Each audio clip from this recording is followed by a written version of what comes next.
tujuan. Tanggalnya kalau perlu ditulis, mau kemana, ya kan? Nah sama, tujuan kita harus jelas. Kalau di akhirat kita mau tempatnya itu di mana? Kita mau firdaus ya Allah. Akhirnya kita doa terus setelah habis sholat, doa orang disuruh Rasulullah, ya kan? Nah kemudian yang kedua, whom do you want to meet? Siapa yang ingin engkau ketemu?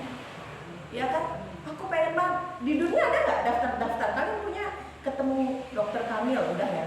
Mungkin ada yang belum ya? Tapi pasti pengen. Nah, iya, dokter Kamil. Saya juga ada daftar itu. Saya pengen ketemu ini, ketemu ini, ketemu ini, ketemu ini, betul.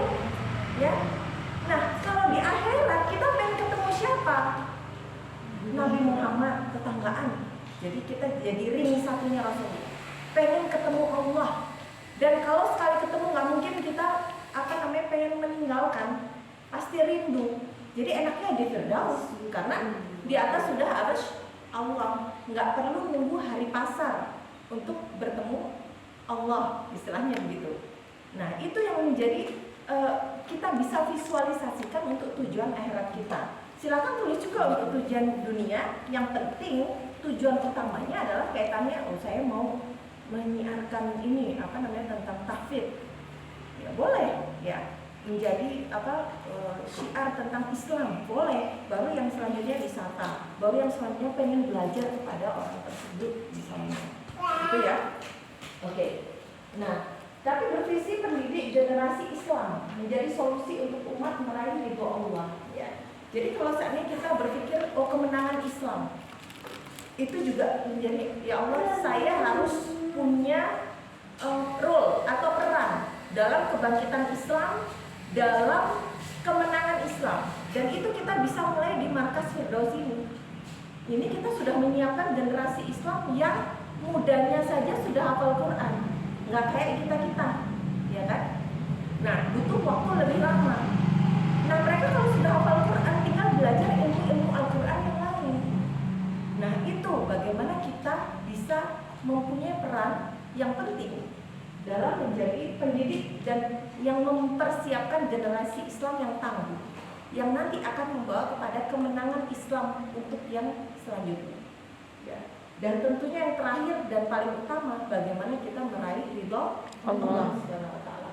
So let's fix our niat, ya. Ayo kita fixkan, kita tetapkan, kita perbaiki niat kita kembali. Karakteristik pendidik. Saya sudah dalam materi seminar saya, apa yang membedakan saya dengan motivator yang lain. Nah, itu juga penting. Apa yang membedakan saya dengan fasilitator yang lain itu penting, nah. Ya, ustadzah ya. Apa yang membedakan saya? Saya harus membuat perbedaan. Sekarang itu motivator nomor 1 di Indonesia adalah Mary Riana, dan dia non Muslim.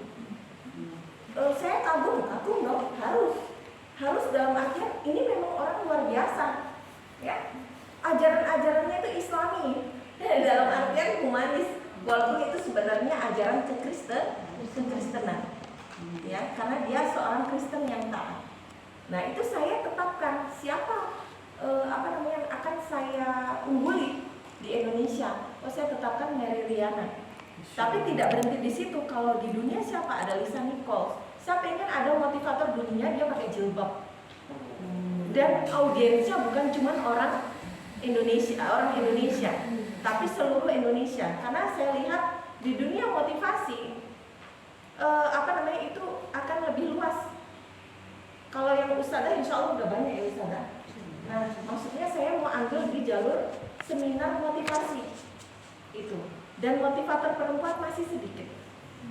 Nah itu apa pembedanya? Pembedanya saya sebutkan dengan jelas.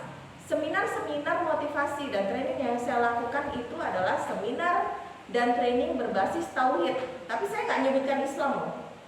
Tauhid itu sebagai metode kalau untuk orang luar, dan mereka mungkin nggak tahu itu tauhid itu apa.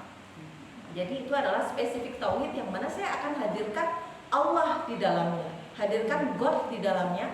Sebagaimana motivator-motivator dunia itu mereka nggak segan-segan bilang Yesus di dalam seminar-seminar mereka. Nah ini teman-teman, apa Nah ini yang kenapa saya mulai dari tauhid. Jadi para pendidik kalau misal punya keterikatan yang kuat dan tauhidnya kuat, itu nggak akan tergoyahkan oleh apapun, tidak mudah tergoyah. Andai kata goyah, andai kata pas tidak istiqomah, andai kata pas futur, kita akan bisa segera kembali kepada tauhid kita, kepada perbaikan kita, karena kita udah dijaga Allah, ya itu wajar. Jadi kadang gimana ya Ustazah istiqomah, gimana ya Ustazah biar terus rajin. Ya pasti kita manusia itu memang pembosan, Allah sendiri yang menyebutkan itu. Tapi dengan kita meningkatkan dan menguatkan tauhid kita, ya, maka di situ akan cepat kita kembali kepada keistiqomahan kita. Jadi tidak masalah kita futur sejenak, tapi gimana kita sesegera mungkin kembali kepada diri kita yang yang baik, yang benar. Nah, yang menjaga itu apa? Tauhid. Nah, jadi apa yang paling kita maksimalkan adalah kalau saya pegangnya Allahus Somad itu. Jadi Allah satu-satunya sandaran kita. Ada bahkan banyak masalah kecil kita tidak bisa lakukan karena kita merasa terbiasa, merasa berpengalaman. Hati-hati, karena seringkali justru di situ kita dapat masalah. Kita lupa mengembalikan awalnya kepada Allah dulu, karena ngerasa udah biasa ini. Nggak, bukan siapa-siapa, saya sendiri. Nggak usah jauh-jauh. Pulpen, ya kan? Pulpen. Itu kolom ini gitu kan? Pulpen. Padahal barusan naruh gitu kan? Kolam itu hal yang paling sepele ya. Kolam itu nyampe muter-muter ya. Akhirnya lupa. Astagfirullahaladzim. Kalau saya langsung ingat ini beberapa astagfirullahaladzim.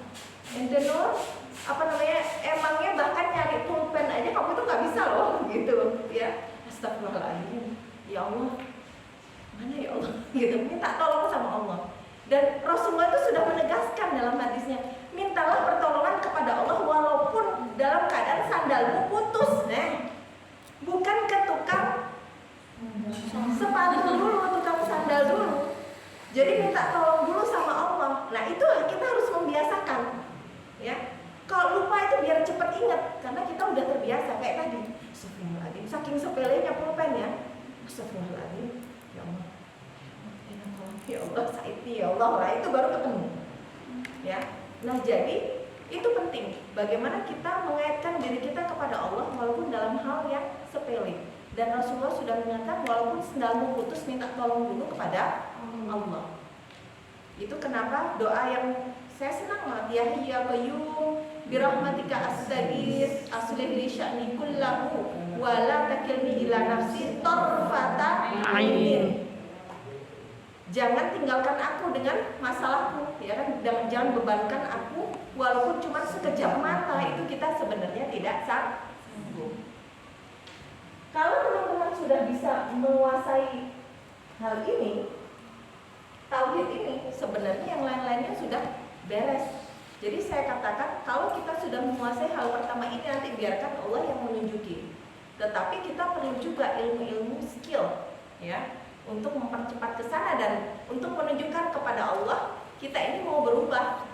La yughayyirullahu bima biqaumin hatta yughayyiru ma bi anfusihim. Nah ini tugas kita yang lain. Yang kedua, akhlak karimah. Anak itu apa yang mereka lihat itu yang mereka lakukan. Ini bahaya sekali.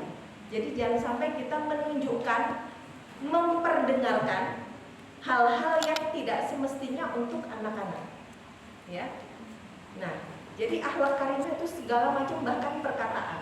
Nah, untuk perkataan biasakan menggunakan kata-kata yang punya nilai luar biasa, ya, bagus, istimewa, ya kan. Nah, kemudian sulit, saya agak jarang kalau menurut saya, kecuali keceplosan. Itu biasanya saya akan lebih senang, memang tidak mudah. Sehingga mudah itu yang akan masuk ke pikiran bawah sadar kita, bukan kata-kata sulit. Jalanan macet, ya kadang saya juga mau macet, tapi saya segera sadar jalanannya penuh, sehingga kita fokus kepada penuh. Nggak rezekinya macet, tapi rezekinya penuh. ATM habis, habis gitu, kosong. Alhamdulillah, mau diisi lagi sama Allah. Itu yang kejadian ya seperti itu. Habisnya lah. Itu kan berarti kita seakan tidak percaya Allah Maha memberi rezeki. Ya, itu. Akhlak karimah itu kata-kata, ya. Kata-kata yang istimewa, yang baik, yang luar biasa itu kita lakukan. Kita hindari kata-kata yang negatif. Saya bukan yang melarang kata-kata jangan, tapi tidak boleh kita sering-sering ngomong jangan, sehingga anak itu bisa membedakan mana yang memang betul-betul qat'i, tidak boleh, ya. Nah itu. Nah kemudian yang ketiga, sabar dan tekun dalam proses mendidik.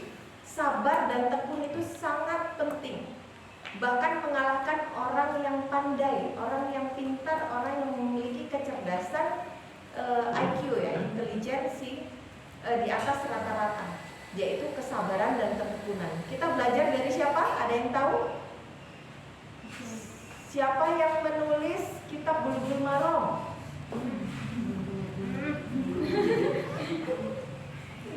Ibnu Hajar Al-Asqalani. Dia itu bukan yang paling pinter di antara teman-temannya, tapi justru dia itu yang paling lambat hafalannya. Tapi ternyata sampai hari ini beliau dikenal dan bahkan bisa mengeluarkan hadis ya, kumpulan hadis Bulughul Maram yang menjadi maroji ya, atau referensi di berbagai lembaga. Jadi dia itu yang paling anggap bodoh lah istilahnya.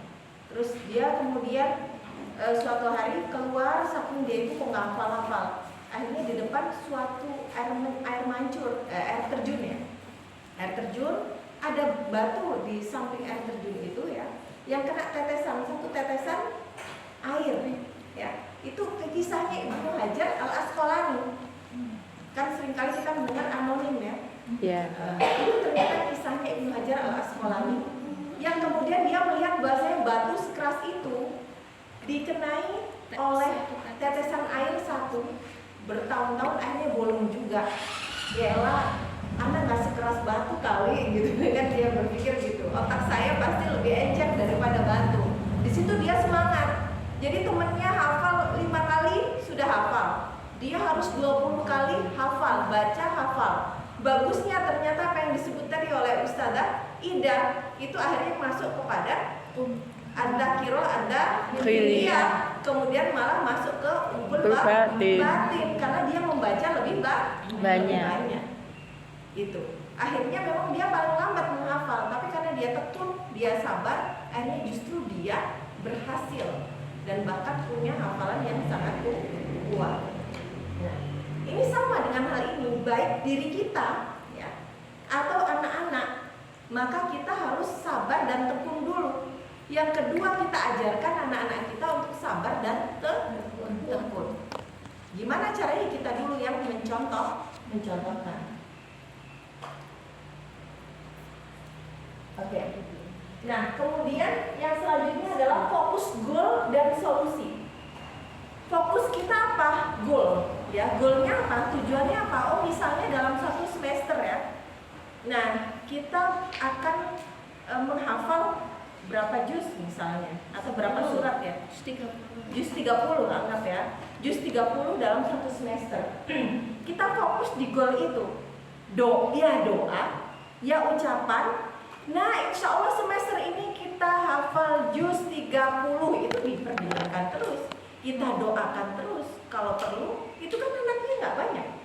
Ya, dalam satu kelas masukkan ke doa-doa kita setelah sholat, kan nggak banyak itu. Sampai hari ini saya masih doakan murid-murid saya, walaupun global. Kecuali saya dengar dia punya masalah, itu biasanya disebut khusus. Saudara ini masih ada, saudara ini ada masalah, saudara ini. Nah, itu yang kita tambahkan, ya. Nah, jadi murid-murid kita itu kita doakan. Apalagi khususan yang tadi ya, kok susah banget. Kita ajukan aja. Kita ajukan kepada Allah itu. Nah, saya pernah belajar dan dulu murid-murid saya itu ketika kita elus ya kepalanya ya,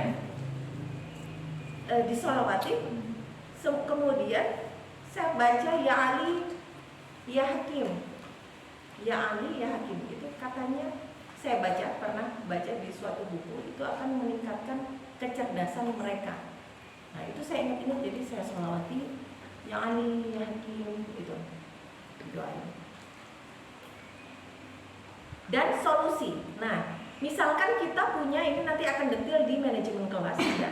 Kita melihat anak-anak tidak mudah fokus ya, maka kita jangan fokus pada masalah dia yang tidak bisa fokus atau mengganggu teman-temannya, tapi kita fokus kepada suasana kelas, kita menarik perhatian semuanya, baik cerita apa dan sebagainya. Jadi kita jangan fokus pada aduh ini anak punya masalah, kita akhirnya fokus kita juga akan kacau gitu ya. Ini global dulu ya, kita akan detailkan setelah ini. Jadi keterbatasan bukan alasan, tak ada rotan akar pun yang terjadi. Nah ini dia. Ini bagaimana kita meningkatkan kualitas SDM. Ini yang kita lakukan sekarang diantaranya adalah training ya, atau pelatihan. Nah training pelatihan seperti ini.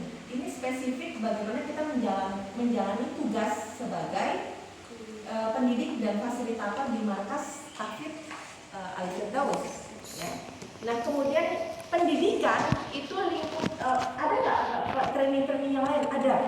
Misalnya bagaimana kita memahami anak didik, itu nanti akan saya kasih brief aja ya, sesingkat-singkat. Walaupun seperti itu butuh jam khusus bagaimana menangani anak-anak dan sebagainya. Nah kemudian juga bagaimana meningkatkan daya hafal anak-anak. Bahkan andai kata mereka itu sudah bisa berbekam, ada juga titik-titik bekam untuk meningkatkan daya hafal anak ya, atau bahkan orang dewasa seperti kita. Yang kedua adalah pendidikan. Kalau pendidikan itu seperti pendidikan yang formal atau informal. Contoh misalnya ada yang belum S1, maka dia menyelesaikan S1, itu bagian dari pendidikan. Kemudian ada yang S1 sekarang menyelesaikan S2, atau ada yang sudah S1 tapi menambah spesialisasi, itu bisa ya. Nah kemudian ada kursus ya, workshop kursus itu biasanya lebih panjang ya. Kursus seperti kita kursus tafsir Al-Quran, kursus metode hafalan Al-Quran misalnya, dan lain sebagainya, itu bagian dari pendidikan, termasuk yang tadi training of trainer, mengambil sertifikasi ya, TOT, mengambil sertifikasi di Badan Nasional Sertifikasi Profesi di negara. Nah itu bagian dari kita menambah pendidikan kita dan kapasitas kita ya, supaya kita secara keilmuan itu juga bisa diakui gitu ya. Kemudian yang ketiga, pembinaan.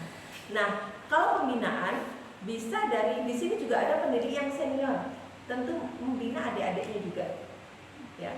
Nah itu juga membina lebih ke personal, misalnya bagaimana sehari-hari, bagaimana mengarahkan, bagaimana melakukan manajemen kelas, bagaimana mengatasi anak di kelas, bagaimana dia kehidupan sehari-harinya di markas, itu bagian dari pembinaan. Atau bagaimana dia menambah setoran hafalan sebagai pendidik misalnya, itu juga bagian dari pembinaan. Kemudian yang selanjutnya adalah kesempatan. Dalam kesempatan kita memberikan kesempatan yang sama untuk para pendidik untuk memberikan respon, untuk memberikan input atau memberikan ide, memberikan pendapat berdasarkan pengalaman di lapangan. Misal ada ustadzah yang dia bisa menemukan cara bagaimana cara dari dokter Kamila Budi itu bisa lebih efektif lagi. Itu saya yakin ustadzah-ustadzah yang ada di lapangan ini lebih canggih lagi. Coba cara ini, waduh kok tingkat keberhasilannya cuma 30%. Cobalah apa diulang-ulang terus ini. Satu halaman misalnya selama 2 hari atau selama seminggu, atau beberapa halaman selama seminggu diperdengarkan terus. Baru kalau udah hafal baru ganti lagi. Oh ternyata kok lebih maksimal ya. Nah itu ternyata hal-hal seperti ini itu bisa didapatkan dari pengalaman. Dan di sini kita sebagai lembaga, kita juga bisa mendapatkan masukan dan input dari pendidik-pendidik yang sudah bekerja di lapangan, ya, yang sudah mendidik anak-anak dan menjadi fasilitator untuk hafalan anak-anak. Nah, ini bisa dicatat. Ini adalah pencapaian yang luar biasa. Atau misalnya di antara pendidik, kamu kok bisa tingkat keberhasilannya luar biasa nih. Yang naik kelas misalnya, kok semuanya naik kelas misalkan. Apa aja? Nah, ini perlu diteliti. Nah, dia akhirnya ngasih input. Terus ada saya sempat, aduh ini gimana ya caranya? Tak coba cara ini. Nah, itu dicatat. Jadi kesempatan ini adalah maksudnya kita juga memberikan kesempatan kepada pendidik untuk memberikan masukan berdasarkan pengalaman di lapangan. Atau kita juga lihat ini kelasnya kok selalu tertib ya, kok bisa ya gitu. Itu harus kita gali lagi, kita tanya. Kita beri kesempatan kepada pendidik untuk bisa. Termasuk pendidik kepada anak-anak. Nah, kamu kok bisa? Tingkat hafalannya tinggi. Tanya anaknya, tanya orang tuanya. Oh, ternyata seperti ini. Tips ini, nah ini sama. Kita untuk meningkatkan kualitas murid kita, kalau pendidik ke murid, ya. Caranya bagaimana? Ya ini, kita memberikan kesempatan mereka untuk memberikan masukan. Oh, ternyata orang tuanya di rumah seperti ini. Termasuk plus sholat tahajud saya doakan. Ada yang saya bacakan Al-Kahfi tiap hari misalnya. Ada yang anaknya ternyata diajari begini dan sebagainya. Nah, ini bisa diduplikasikan kepada yang lainnya, ya. Paham ya? Kesempatan ini penting ya, karena berdasarkan pengalaman. Kemudian selanjutnya, penghargaan. Nah, penghargaan tidak selalu berupa materi, ya. Tidak selalu berupa materi. Bisa hal apa saja, misalnya, misal di satu semester fasilitator bisa diumumkan di antara wali murid, fasilitator atau ustadzah yang paling goalnya paling banyak tercapai, ustadzah favorit semester ini, itu bisa.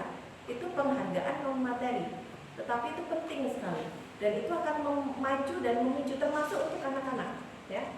Tidak hanya masalah hafalannya yang paling banyak siapa, tapi misal anak yang paling menyenangkan, itu. Oh, ternyata menyenangkan itu karena dia itu menyenangkan, sering membantu temannya, nggak menjahili temannya. Jadi yang jahil itu dibandingkan dia dihukum, aku mau kayak gitu. Nah itu ya. Jadi tidak selalu bentuknya materi. Kalau bentuk penghargaan, saya udah lihat itu diumrohkan, itu penghargaan. Kalau gaji itu kewajiban, ya hak. Jadi itu sebenarnya sudah tidak dipikirkan. Pikirkan penghargaan lain, termasuk kepada anak-anak. Ngasih bintang, stiker bintang aja, kalian punya stiker gitu. Wah, hari ini, itu penting. Kan itu waktunya singkat. Hari ini yang menjadi bintang kelas atau mendapatkan bintang adalah yang paling tertib. Apa sih yang paling susah di anak-anak? Kalau kemampuan hafal mungkin bisa jadi masing-masing, tapi tertib kan penting. Yang paling tertib dan menyenangkan hari ini mendapatkan bintang, walaupun cuma ditempel di kerudungnya. Nah, itu gampang. Pulang-pulang, mama aku dapat bintang, ditempel. Nah, itu sepele, tapi buat anak-anak menyenangkan. Itu akan membantu juga. Ya. Oke. Mengejar cita-cita itu ini salah satu keren banget ya. Itu luar biasa ini. Cakep. Tapi kalau dijalani Gimana ini? Dinyawi. Ini kalau musim kering seperti ini. Mengejar cita-cita itu butuh tekad, nggak sekedar nekat. Jadi kita tetap butuh keinginannya, kemauannya, dan bagaimana caranya. Teknis manajemen kelas, saya masuk dulu dari teknis ya. Nanti kita akan deduktif lagi. Ya. Yang teknis yang pertama, ikuti SOP markas. SOP itu Standard Operational Procedure. Ya, atau prosedur standar operasional. Ya.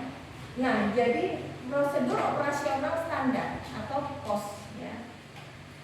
Apa saja SOP itu bagaimana? Jadi SOP itu kalian pengen tahu apa sih yang Contoh, masak nasi goreng, ya. Kita hidupkan dulu apa? Kompor. Kompor. Kemudian setelah nyala kita letakkan apa? Wajan. Wajan. Ya, setelah wajan kita apa? Minyak. Minyak. Setelah minyak, Setil. tunggu panas dulu ya. Masukkan Bumbu. bumbu. Kemudian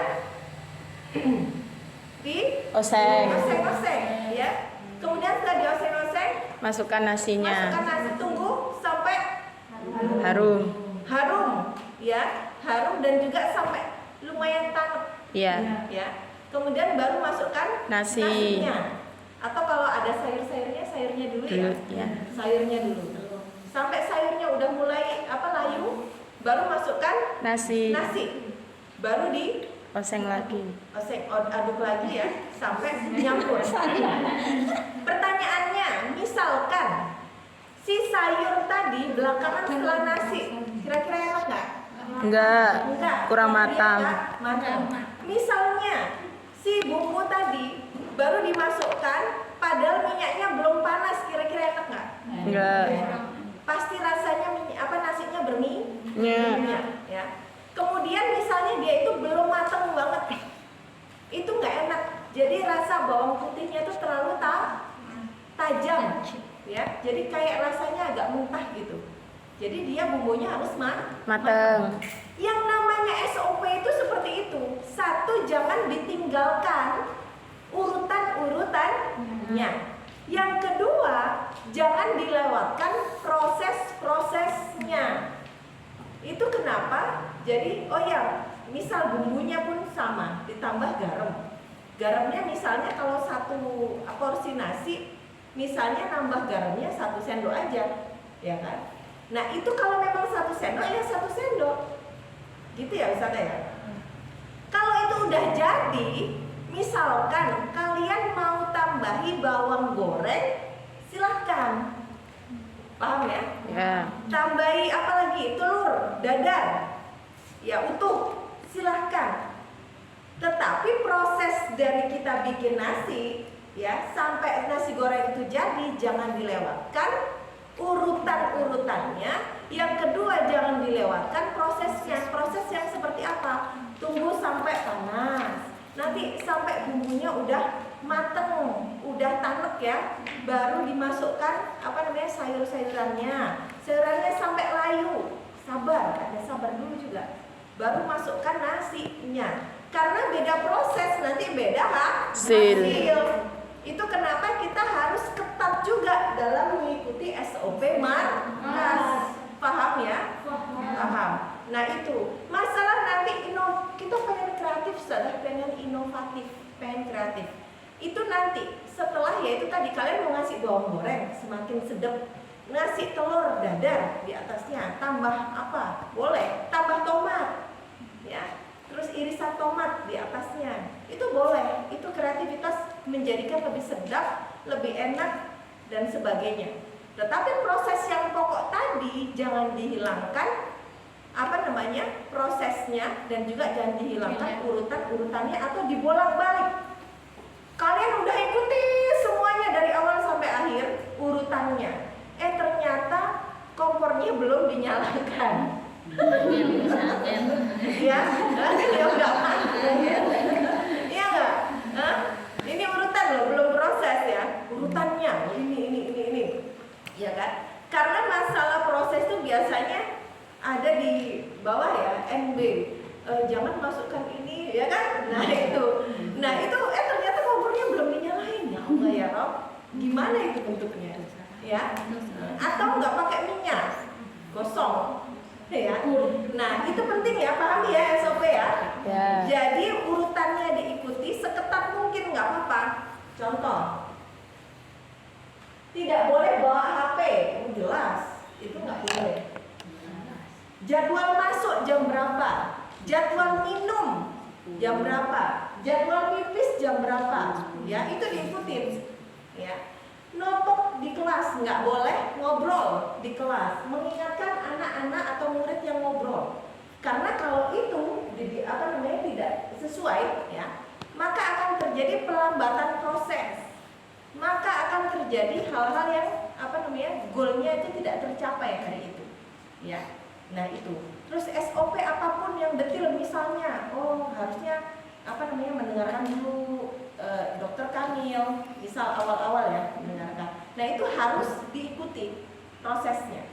Jadi yang paling imitasi, ya imitatif, mengimitasi atau paling meniru itu nanti yang paling berhasil. Lihat restoran-restoran yang ada di Jepang misalnya, yang ada di luar negeri, yang laki-laki ya semua. Dan itu mereka itu mengikuti resep yang baku, yang tidak diubah sedikit pun.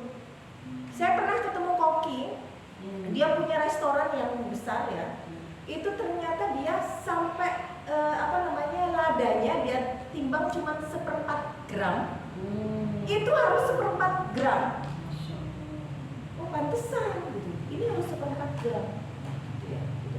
Terus tepungnya harus merek ini karena dia udah nyoba tepung merek ini. Akhirnya dia ketemu Lencana Merah buat KFC. Tepung Lencana Merah, nggak bisa yang lainnya. Terus tepung terigu, tepung kanjinya harus khusus yang merek ini. Itu semuanya persis sebagaimana yang dia udah uji coba. Dan akhirnya jadinya mirip seperti yang dia miliki. Paham ya? Bedakan antara kita ikuti SOP dan kreativitas itu di luar SOP yang bisa menambah value atau nilai dari SOP tadi. Ya, oke. Ikuti jadwal markas. Ya, jadwal apapun ya, itu ada jadwal masuk, jadwal minum, jadwal pulang, jadwal pipis, jadwal apa dan sebagainya. Pipis usada kan masih anak kecil. Berarti itu silakan kalian lihat. Kalau yang paling kelihatan adalah begini, ada jadwal minum. Kan mereka minum. Setelah minum itu mereka pipis berapa jam? Minum segelas, pipis berapa jam? Setelah itu mereka bisa menahan. Berarti kalau misalnya begitu kasih tahu ke orang tua, Bu, minum terakhir jam segini misalnya gitu, itu akan berpengaruh terhadap mereka pipisnya kapan. Terus jangan minum teh. Orang kalau minum teh itu lebih beser dibandingkan minum air putih. Cara minum tuh nggak boleh glek glek glek glek glek. Dan itu ternyata ada caranya di Rasulullah. Glek glek glek. Itu jadi menyebar ke seluruh tubuh. Tapi kalau glek glek glek kehausan, glek glek glek glek glek glek, itu sedikit ke sini kemudian langsung ke bawah. Nah, itu hal-hal sepele ya. Tapi ternyata ada hadisnya, berarti nggak sepele. Ya. Jadi minum glek glek glek. Nah, masih haus lagi glek glek glek ke seluruh tubuh, jadi nggak langsung ke bawah. Ya. Ikuti budaya markas. Nah, budaya itu penting. Budaya apa? Pakaian, budaya bertutur, budaya apa aja.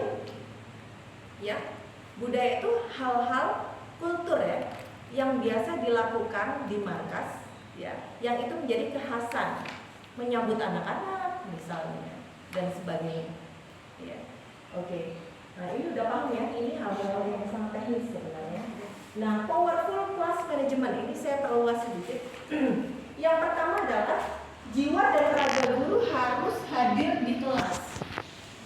Nggak boleh raganya aja. Ya. Misalkan punya masalah keluarga, dipikirkan keluarga. Masalah tunangan, kalau ada. Sedang ta'aruf misal, ya, dan sebagainya. Nah, itu dipikirkan dibawa ke kelas itu tidak boleh. Ya. Nangis. Justru begini, ya Allah jadikan ini obat untuk masalah saya. Masya Allah. Nah, itu kan enak. Markas isdawa ya kan? Karena obat sakit hati adalah Al-Quran. Dan saya bersyukur saya itu pelupa asli. Ustazah kan pelupa Ustazah. Tapi maksudnya orang-orang melihat Anda ingat pelajaran-pelajaran KMI itu pasti ingat. Dalam artian dalam hal itu saya punya ingatan jangka panjang. Tapi di sisi lain, jadi kronologis adalah antum itu dari segi AB itu punya ingatan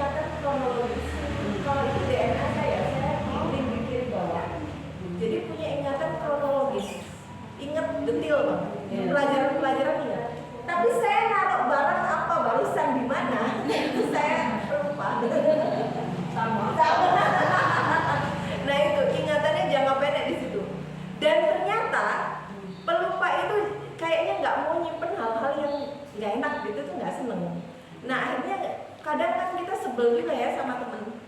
Waktu di pesantren misal, sebel sama temen. Nah terus ketemu lagi, tiba-tiba gondok gitu pokoknya. Ketemu lagi di jalan gitu. Karena saya biasanya apa? Misal Villa lagi kena, ya. Villa gitu, Villa ayam gitu. Dia pertama nanggepinnya, saya heran kok nanggepinnya beda sih gitu. Dia awalnya kaget gitu, kayak kaget, perasaan biasanya apa kan kita gitu. Dia kayak kaget, terus nggak seluas biasanya tapi dia Ila masjid gitu misalnya gitu, tapi dia kayak awkward gitu, kayak aneh gitu. Yaudah ya gitu, ada gini udah dia pergi ke sana, saya baru ingat, ya anak kan lagi kesel ya sama dia, kita kan lagi keselan gitu ceritanya. Ternyata kan lupa dengan perasaan gak enak gitu. Akhirnya dia juga langsung baik karena kita udah nyapa duluan, cuma dia ternyata kaget, nyapa kayak nggak ada apa-apa.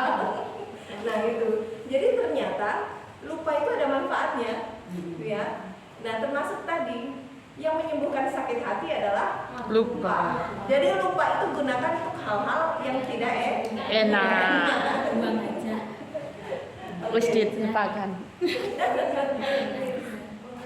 Jiwanya harus ada, ya. Ya Allah, jadikan ngajarku ini obat untuk masalahku ya Allah. Gitu aja, ya.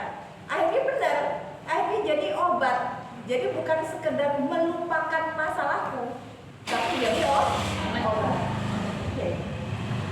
Nah kemudian fokus pikiran kita, hati kita kepada anak-anak yang kita didik. Ya. Yang kedua, feeling and thinking positive. Nah ini penting. Kita selama ini berpikir kepada pikiran positif, tapi sebenarnya yang lebih enak adalah bagaimana kita punya perasaan yang positif. Perasaan yang positif tuh paling gampang adalah kita ngelihat orang tuh gak enak tuh maksudnya, ih kok gitu sih gitu ya. Misalnya ini anak kok ganggu terus, misal ini anak kok, atau ini temen kok gitu. Saya paling enak ya sebenarnya adalah, waduh, jangan-jangan dia justru yang paling gampang itu seperti itu. Dia yang masuk surga duluan sebelum kita. Jangan-jangan dia yang ahli surga, ya kan? Masuk surga duluan sebelum kita. Nah itu kita nggak tahu, ya. Itu biasanya feeling positif saya hadirkan dengan kata-kata itu. Dalam artian bisa jadi dia itu lebih baik kalau diakumulasi dibandingkan diri kita. Nah kita melihat orang seperti itu.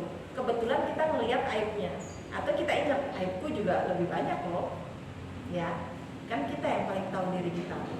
Nah itu akhirnya menghadirkan perasaan menerima, dan kita punya perasaan yang positif terhadap seseorang tersebut, teman, wali murid, anak, ya, atau siapapun itu, ya.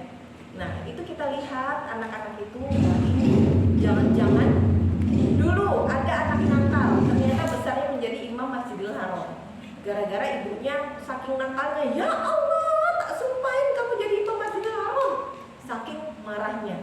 Tapi itu malah kejadian. Nah kenapa nggak kita terapkan itu kepada diri kita? Ya Allah, semoga kamu jadi anak yang paling lembut hatinya, baik sekalian gitu. Semoga kamu jadi apa? Nah, itu. Jadi kita arahkan hal-hal yang kita itu gemes ya, misal anak, kita arahkan kebalikannya. Dan itu sebenarnya kita belajar juga jadi orang tua, ya kan? Nah, bagaimana kita nyumpain anak lebih baik, ya, lebih baik, dan bahkan kebalikan apa yang tidak kita sukai. Anak kok ngapalnya susah, ya Allah, semoga Allah mempercepat hafalanmu. Ya Allah, semoga kamu jadi anak yang tenang, misalnya kayak gitu, ya, gitu. Sabar dan telaten. Ini tadi kita juga udah sebut ya. Sabar dan telaten ini adalah karakteristik yang harus dipunyai, ya, supaya kita menjadi powerful. Sabar dan telaten itu dalam artian kita bisa daya tahan kita itu di kelas itu tetap powerful dengan apapun keadaan anak-anak, ya. Nah, bagaimana kita memahami anak didik ini nanti saya bantu dengan oke lah, memahami anak didik ya. Coba sekarang angkat tangannya. Kalian pengen tahu nggak kalian dominannya otak kiri atau otak kanan? Ya. Ya. Sekarang tangkupkan. Oke, sekarang store ke saya. Oke, dimulai dari Suryani. Agak ke bawah Sur. Otak kiri. Otak kiri. Sada siapa? Sada? Yaumil. Yaumil. Oh iya. Menghafal atau menghitung? Menghafal. Oke, menghafal atau menghitung? Menghitung. Oh iya. Ingat-ingat ya, kamu otak kiri bawah, kamu otak kiri atas. Yuk, otak kanan. Suka punya ide ya, seni, ide, imajinasi, suka bekerja sendiri, atau ya itu udah pasti ya berarti ya, nggak suka diskusi bareng orang-orang ya. Otak kiri, otak kanan atas ya, ingat-ingat ya, oke.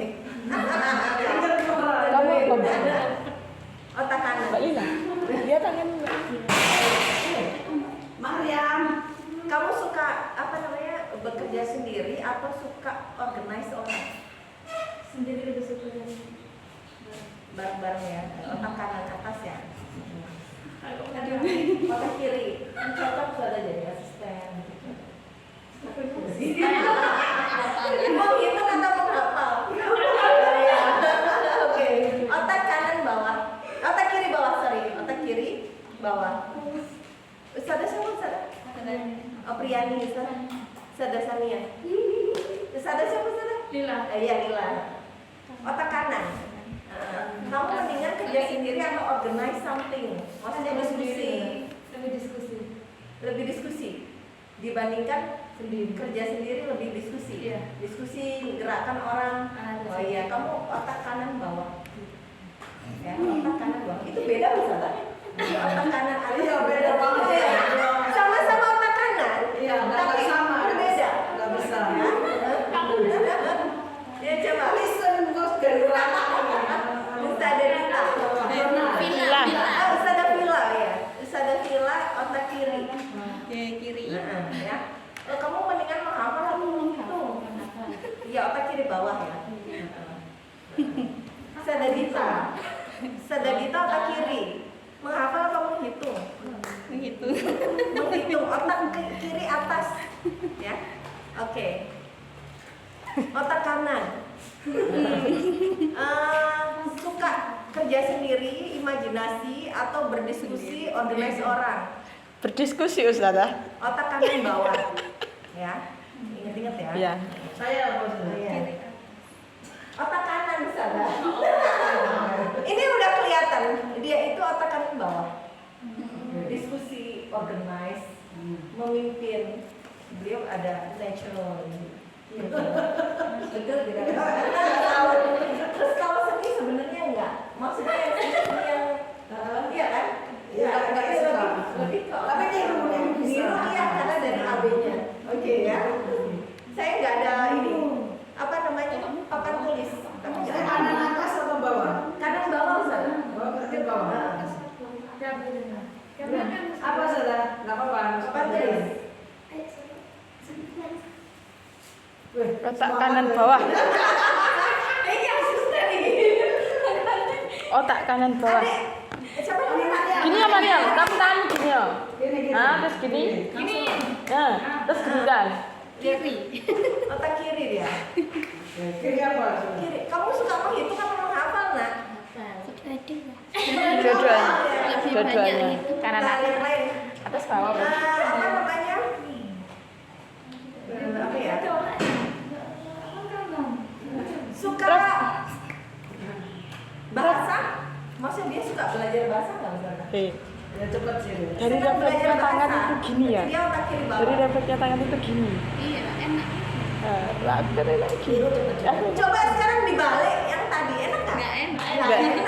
Oh, berarti yang dominan itu Ustazah? Iya. Jadi gini. Yang di atas. Coba diingat otak jadi justru kebalikannya. Oh. Kalau jempol kanannya di atas berarti otak kiri. Oh iya.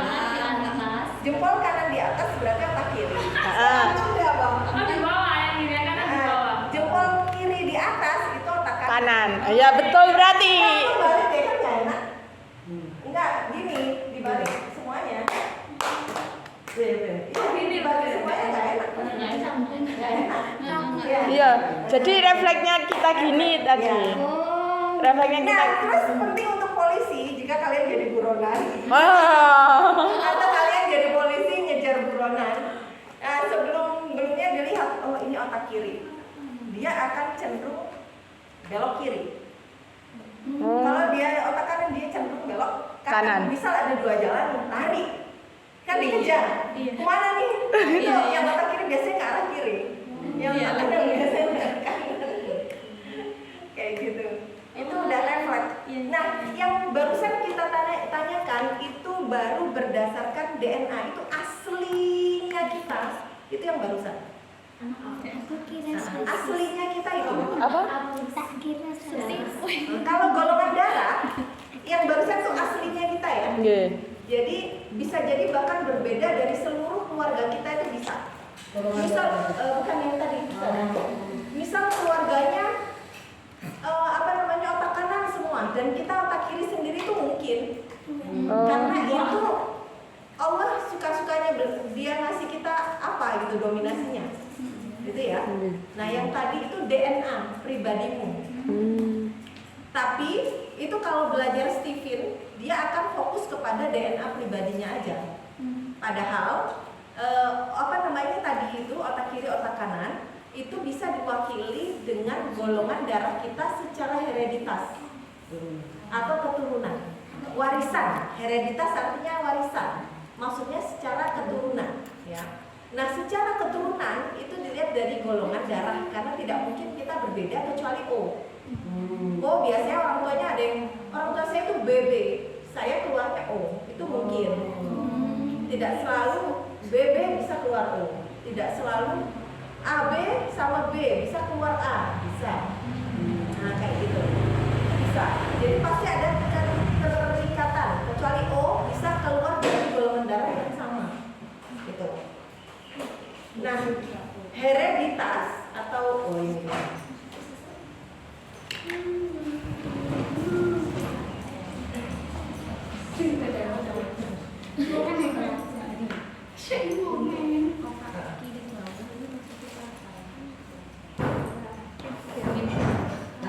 Skill apa yang harus dipelajari itu otak di bawah. Nah, tadi, oh iya, ustadzah bisa di setel yang tadi. Yang mana? Ustadzah. Oh, ustadzah. Punya saya materinya di itu beda eksternal di sana. Sekarang ini tidak tahu apa yang harus Saya biasanya kalau ngajar, apalagi kalau privat, enak itu ketahui dulu dia modalnya apa. Di situ kita udah bisa ngukur saya mau pakai metode apa. Gitu. Jadi bukan berarti kita nanti mengubah metode ya. Kognitif, baku, fleksibel. Orang itu fleksibel akhirnya keluar jalur.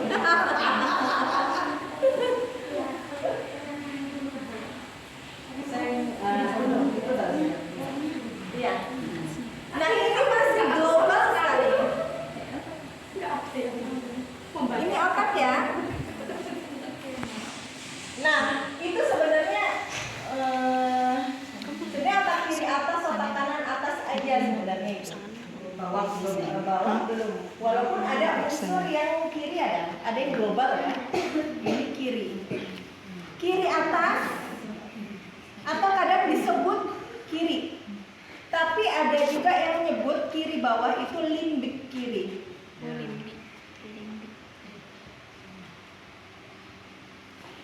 Atau limbik.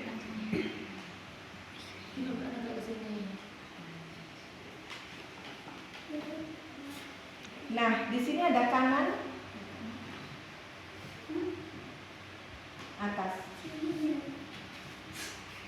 Ini kanan, bawah.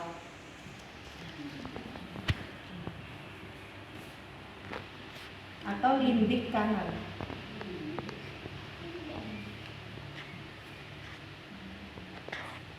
Oke ya. Nah sekarang ini otak ya. Kalau secara DNA itu terlihat dari refleks kita tadi ya. Cuman memang masih butuh